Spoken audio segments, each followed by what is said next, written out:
as these young people sang, we must not forget that the sun is going to shine again. If we only focus on the negative, we will begin to only pursue survival instead of happiness. There's much talk that we have a health care crisis in America. Since I am here in the Department of Health and Human Services, I do not believe that we have a health care crisis, Mr. Laidlaw. We have a health cost crisis in America, not a health care crisis. The right problem that we ought to be working on is the health costs system.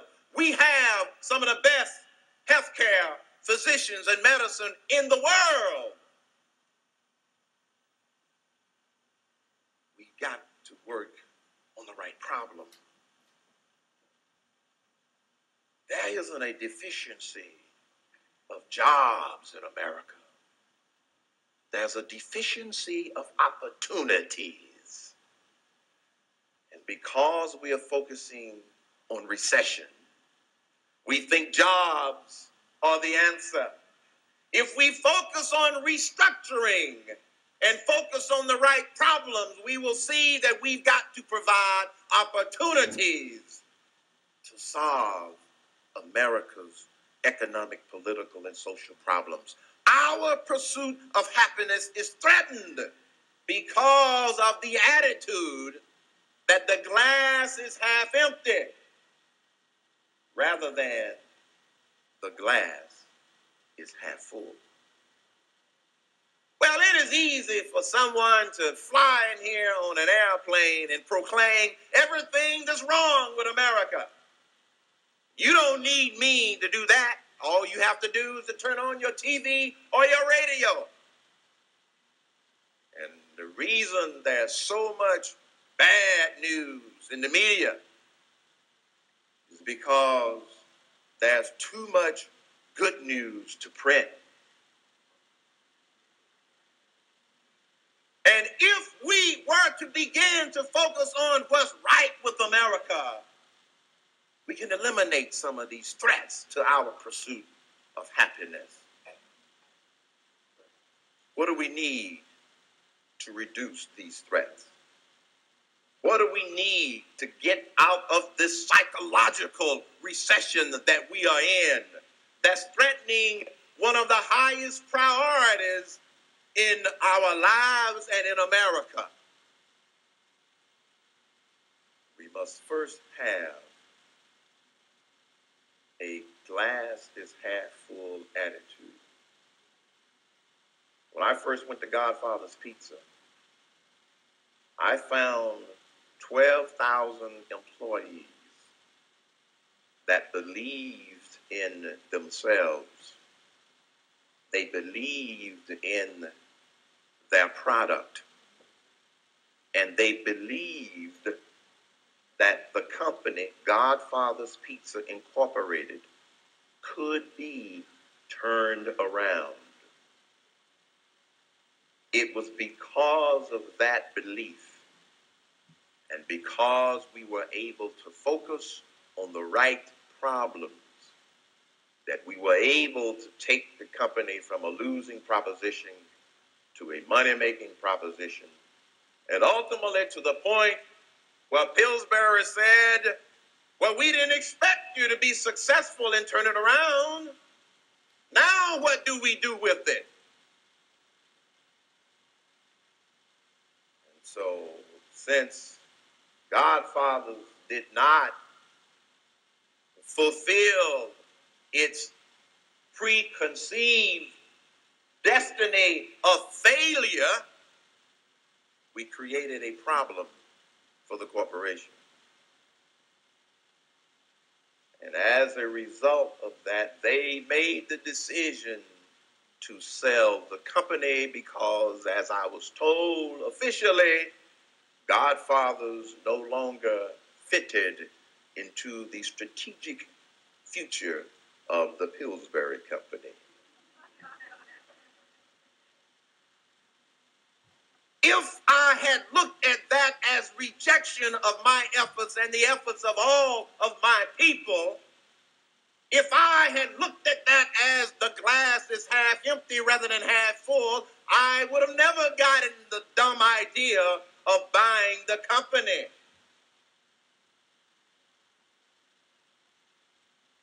But I did. And all of the 12,000 employees backed that decision. So 3.5 years later, we are now a stable, viable, money-making business entity in America, the fourth largest pizza chain in America, and life is good.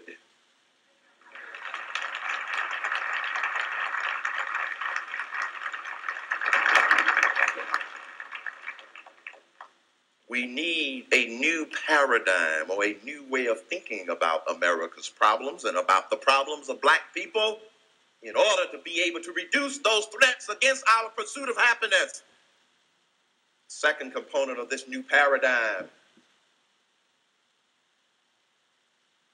we must begin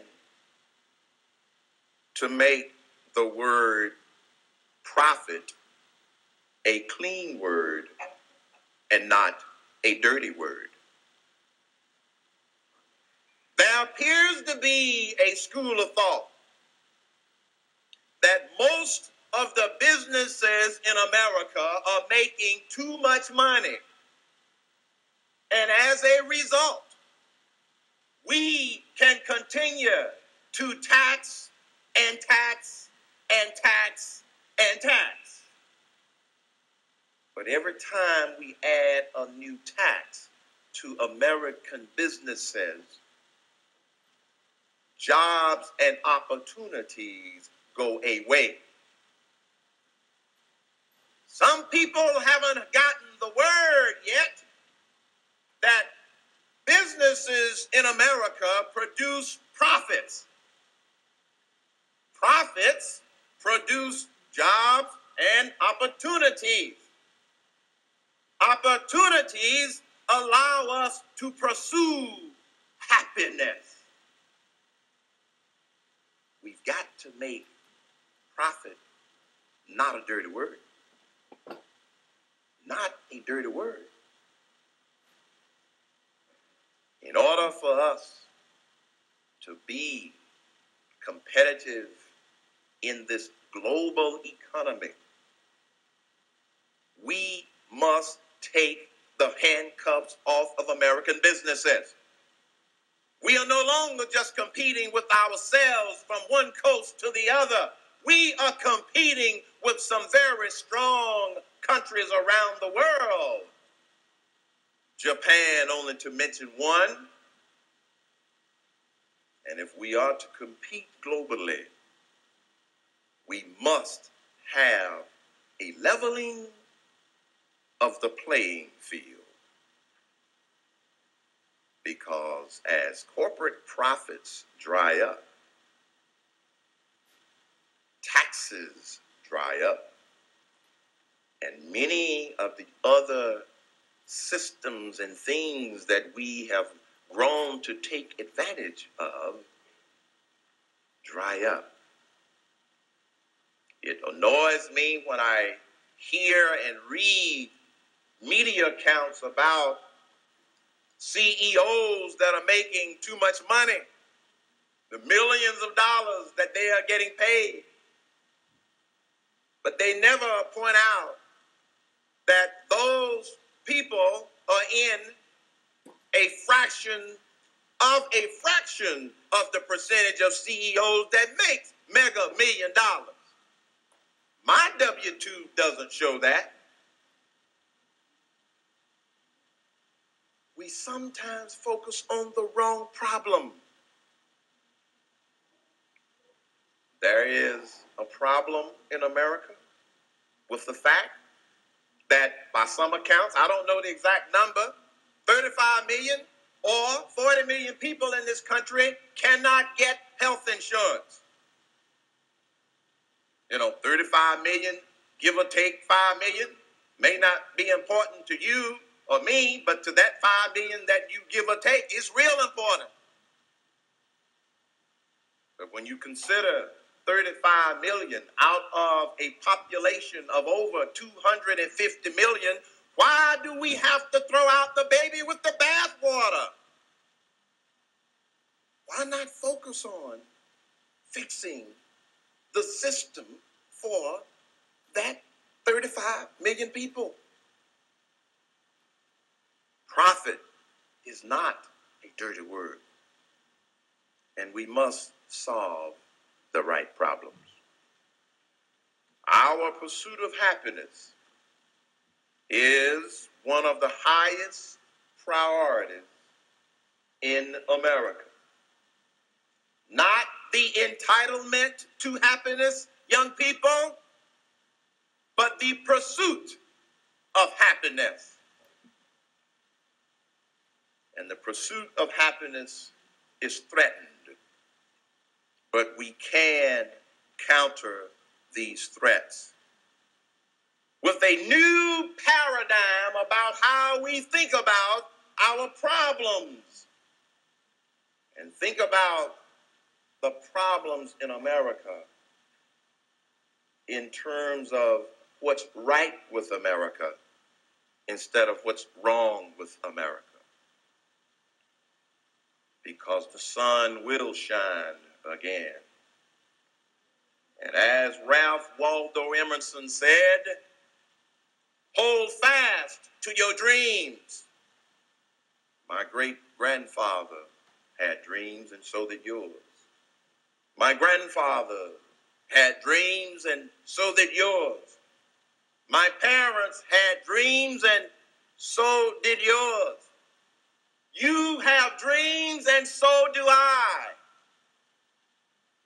And as Emerson went on to say, hold fast to your dreams, for when dreams die, life is a broken-winged bird that cannot fly. Hold fast to your dreams, for when dreams go, life is a barren field covered with snow. And to paraphrase one other writer, so go ahead and dream those impossible dreams. Fight those unbeatable foes. Bear those unbearable sorrows. And oh yes, run where the brave dare not go. But hold fast to your dreams. Thank you very much.